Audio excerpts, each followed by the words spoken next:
Hi hello, ನಾನು ಮಾತಾಡ್ತಾ ಇದ್ದೀನಿ ಶ್ರುತಿ ಶ್ರೇಯಾ ಮೇಕೋವರಿಂದ. ಯಾರೆಲ್ಲ ತುಂಬ ಜನ ಕ್ವಶನ್ ಮಾಡ್ತಾ ಇದ್ದೀರಾ, ನಮ್ಮ ಮಗಳು ತುಂಬ ಬೇಗ ಋತುಮತಿ ಆಗ್ತಾ ಇದ್ದಾಳೆ, ತುಂಬ ಪ್ರೌಢಾವಸ್ಥೆಗೆ ಬೇಗನೆ ಬರ್ತಾ ಇದ್ದಾಳೆ ಅಂತ.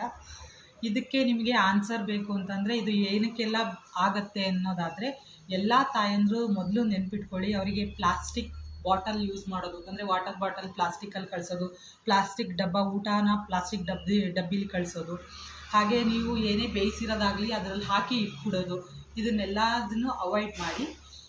ಸೆಕೆಂಡ್ ಒನ್ನು, ತುಂಬ ಸಿರಿಧಾನ್ಯಗಳಿಗೆ ತುಂಬ ಪ್ರಾಮುಖ್ಯತೆ ಕೊಡಿ ಫುಡ್ಡಲ್ಲಿ. ಅವ್ರು ತಿನ್ನೋ ಫುಡ್ಡಲ್ಲಿ ಜಂಕ್ ಫುಡ್ಸ್ ತುಂಬ ಅವಾಯ್ಡ್ ಮಾಡಿ. ಯಾವ ಸೀಸನಿಗೆ ತಕ್ಕನಾಗಿ ಯಾವ್ಯಾವ ಹಣ್ಣುಗಳು ಬರುತ್ತಲ್ಲ, ಆ ಹಣ್ಣುಗಳನ್ನೆಲ್ಲ ತುಂಬ ಚೆನ್ನಾಗಿ ಅವರಿಗೆ ತಿನ್ನೋದಕ್ಕೆ ಕೊಡಿ. ಜೊತೆಗೆ ಅವರಿಗೆ ತುಂಬ ಚೆನ್ನಾಗಿ ಎಕ್ಸಸೈಸ್ ಮಾಡಿಸಿ, ಒಂದು 30 ಮಿನಿಟ್ಸ್ ಆಗಲಿ ಅವರು ಪರ್ ಡೇ ಎಕ್ಸಸೈಸ್ ಮಾಡಬೇಕು ಬಾಡಿಗೆ. ಈ ಥರ ಮಾಡ್ತಾ ಬಂದರೆ ಅದೆಲ್ಲ ಅವಾಯ್ಡ್ ಮಾಡ್ಬೋದು.